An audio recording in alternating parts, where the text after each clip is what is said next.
Subscribe कीजिए government jobs academy channel को और बेल आइकन को दबाइए लेटेस्ट एजुकेशन वीडियोस सबसे पहले देखने के लिए।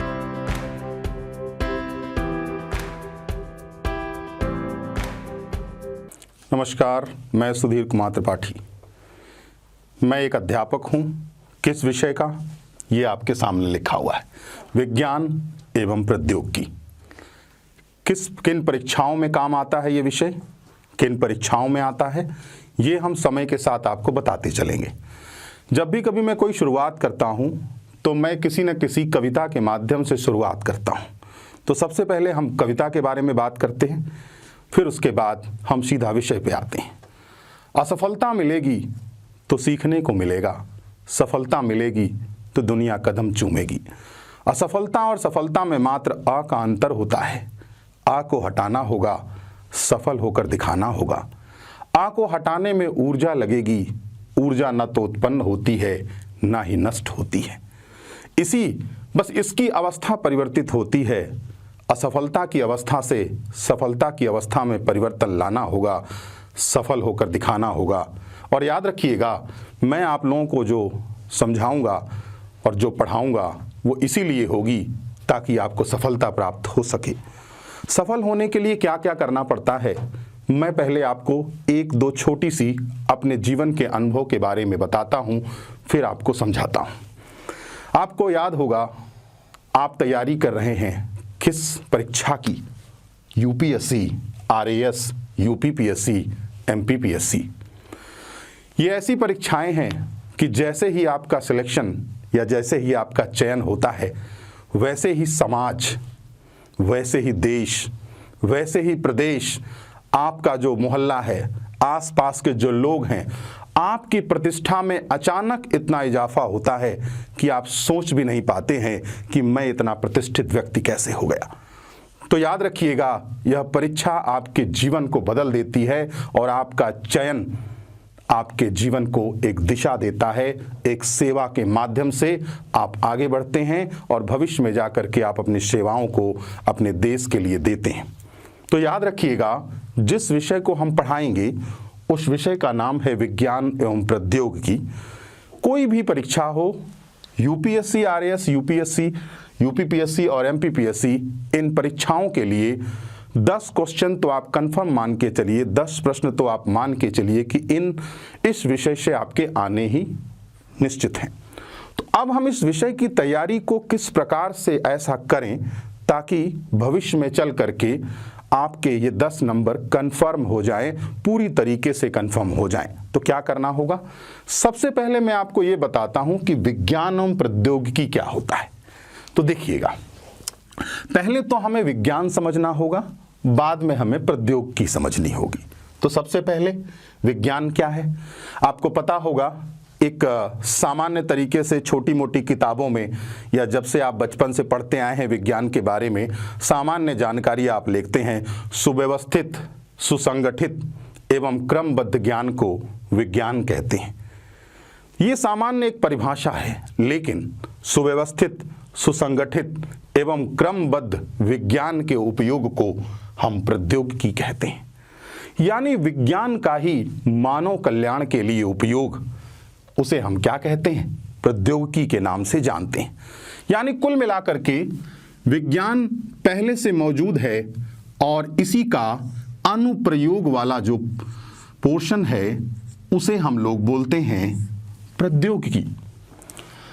इस प्रौद्योगिकी का उपयोग मानव कल्याण में होता है और इस प्रौद्योगिकी के माध्यम से जितने भी आविष्कार हुए हैं उसका मानव कल्याण में उपयोग किया गया है।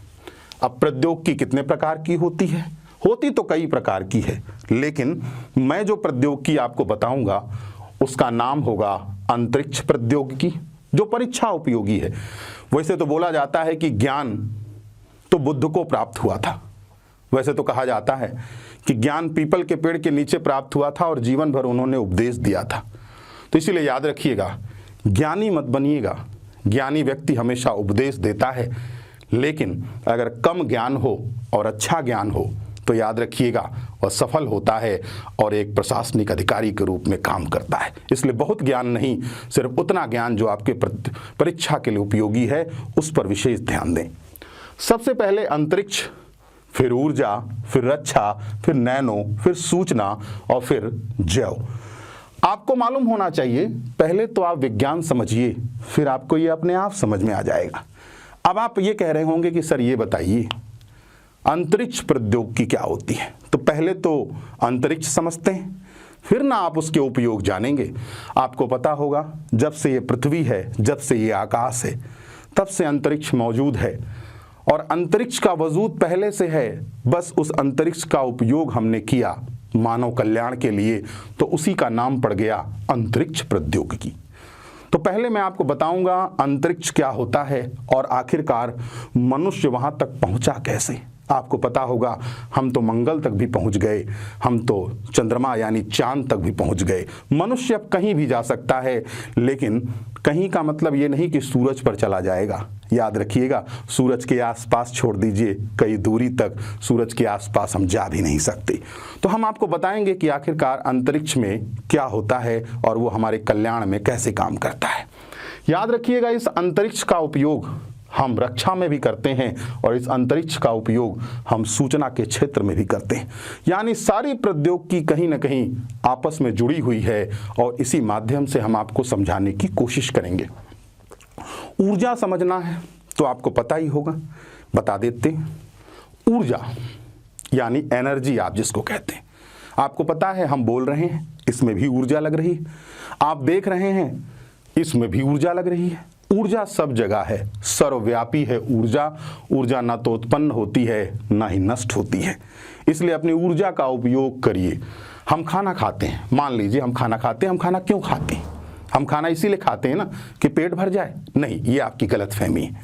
हम खाना इसलिए खाते हैं ताकि हम उस खाने को खाने के बाद पचा लें और पचाने के बाद हम उसको जो वेस्ट मटेरियल है, हानिकारक पदार्थ है, उसको हम बाहर निकाल दें और बाहर निकालने के बाद हम उस ग्लूकोज को जला लें और जलाने के बाद जब ग्लूकोज टूटता है तो हमें ऊर्जा मिलती है और हमारा शरीर अपने जीवन के सभी महत्वपूर्ण कार्यों को करता है।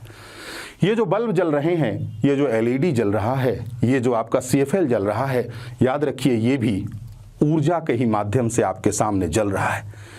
याद रखिएगा, ऊर्जा कई प्रकार की होती है, चाहे वो सौर ऊर्जा हो, चाहे वो आपकी कोल एनर्जी हो, जिसको आप कोयले की ऊर्जा भी कहते हैं, थर्मल एनर्जी के नाम से भी जानते हैं, चाहे वो हाइड्रो एनर्जी हो। लेकिन आप याद रखिएगा, भविष्य की जो ऊर्जा है वो हाइड्रोजन ऊर्जा है। और याद रखिएगा, भविष्य की जो ऊर्जा है उसे हम नाभिकीय ऊर्जा भी कहते हैं।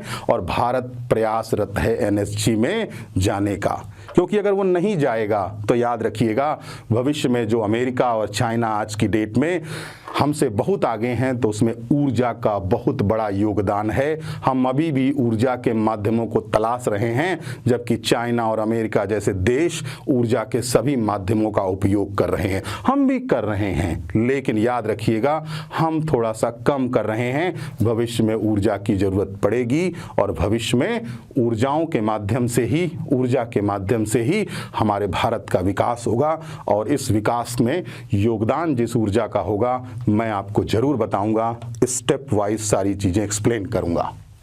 रक्षा, आपको मालूम है रक्षा एक ऐसी सुरक्षा, यानी एक ऐसा शब्द है जिसमें पूरा भारत एकजुट हो जाता है या कोई भी देश एकजुट हो जाता है। याद रखिएगा, रक्षा के क्षेत्र में भारत ने बहुत काम किया है और भविष्य में काम करने की ज़रूरत है। तो याद रखिएगा, हम उस विज्ञान का उपयोग रक्षा के क्षेत्र में कैसे करते हैं और उस रक्षा के क्षेत्र में औद्योगिक रूप से, आपको पता होगा चाइना हो या अमेरिका हो या रशिया हो, ये सब क्या हैं? ये हथियार यानी जो आप रक्षा के क्षेत्र में उपयोग करते हैं, इन हथियारों को हमको सप्लाई करते हैं और हम खरीदते हैं। यानी सोचिए, हम आयातक हैं, वो निर्यातक हैं। तो इसीलिए वो आज धनाढ्य हैं और हम विकासशील देशों में गिने जाते हैं।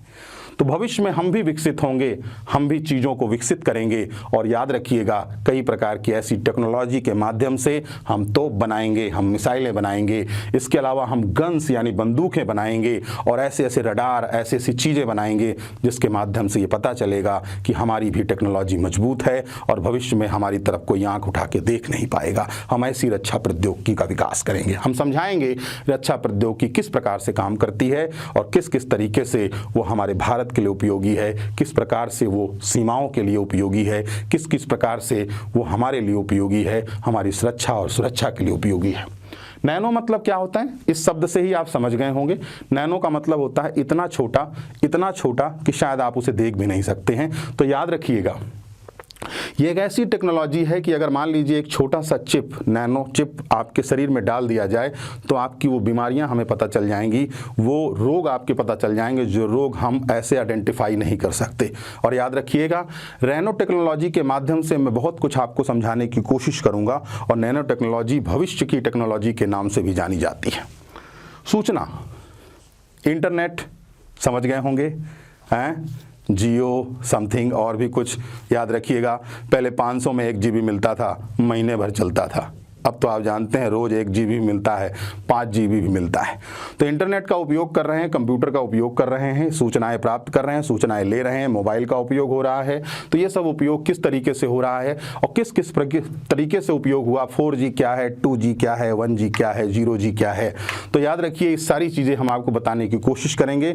और ये स्पेक्ट्रम क्या चीज़ होता है जिसमें घोटाले की बात होती है, तो घोटाला तो मेरा विषय नहीं है, लेकिन मैं आपको जरूर समझाने की कोशिश करूँगा कि आखिरकार 4G क्या है, 2G क्या है, 5G क्या है। हम तो 4G में लटके हैं, लेकिन याद रखिएगा बहुत सारे लोग 5G भी इस्तेमाल कर रहे हैं, लेकिन हमारे देश में तो नहीं है, बाहर चल रहा है। तो हम बताएंगे हमारे यहाँ जब 5G आएगा तो क्या होगा, इसके बारे में भी इंतजार करिए, भविष्य में पता चलेगा क्या होगा।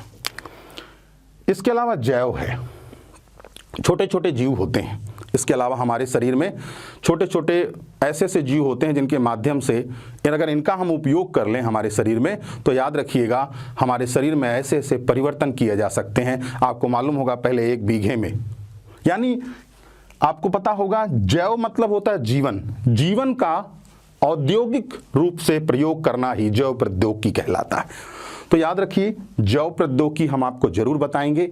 इसमें सबसे बेसिक चीज जो आपको जाननी होगी वो जीन जाननी होगी, और जो बेसिक चीज होती है वो डीएनए जाननी होगी, तभी आप प्रौद्योगिकी को समझ पाओगे, जैव प्रौद्योगिकी को। तो हम आपको जीन भी बताएंगे, डीएनए भी बताएंगे, गुणसूत्र भी बताएंगे, आपकी शक्ल पापा से क्यों मिलती है ये भी बताएंगे, और अगर नहीं मिलती है तो घबराइए नहीं, वो भी बताएंगे। तो सब कुछ आपको समझाने की कोशिश करेंगे एक एक करके। इसके अलावा 1 बीघे में पहले आप 2 कुंटल गेहूं उगाते थे, लेकिन आज की डेट में आप 18 और 20 कुंटल भी उगाते हैं। उसके पीछे प्रौद्योगिकी का ही कमाल है।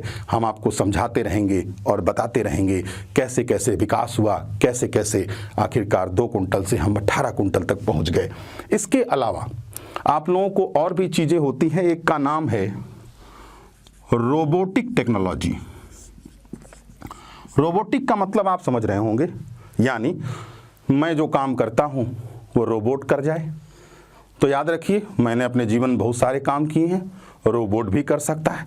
तो इसका मतलब ये है कि कभी शायद मैं अपनी पत्नी के स्थान पर रोबोट रखूं और उससे कहूं रोटियां बनाओ, तो हो सकता है वो रोटियां बना ले, लेकिन शायद मेरी पत्नी जैसा ना बना पाए। तो इसलिए याद रखिएगा, रोबोट बहुत उपयोगी होता है भविष्य में उद्योग के क्षेत्र में, या घर में भी सफाई के क्षेत्र में, या बहुत सारे ऐसे काम होते हैं जिसके माध्यम से वहाँ मनुष्य भले ना जाए लेकिन रोबोट चला जाए, तो कहा जाता है कि मानव की हानि तो नहीं हुई, भले रोबोट खत्म हो गया तो क्या दिक्कत है। तो याद रखिएगा, हम कई जगहों पर रोबोट का प्रयोग करते हैं और हम रोबोट का उपयोग करेंगे औद्योगिक क्षेत्र में। यानी जैसे आप देखते हैं कार उद्योग हो गया, या और भी बहुत सारे उद्योग हैं जहां पर अब मनुष्य का उपयोग कम हो गया है, अब ज़्यादातर उपयोग हो गया है किसका, रोबोट का हो गया। इस प्रौद्योगिकी को भी हम आपको समझाने की कोशिश करेंगे। ये तो सिर्फ एक परिचय था, और याद रखिएगा इन सभी प्रौद्योगिकियों में भारत का योगदान हम आपको जरूर बताएंगे, हम इसको बताना आपको कभी नहीं भूलेंगे। तो आप हमारे साथ जुड़े रहिए भविष्यों के लिए और अपनी आगामी परीक्षाओं के लिए। आपका बहुत बहुत धन्यवाद, बहुत बहुत आभार। जुड़े रहिए। नमस्कार।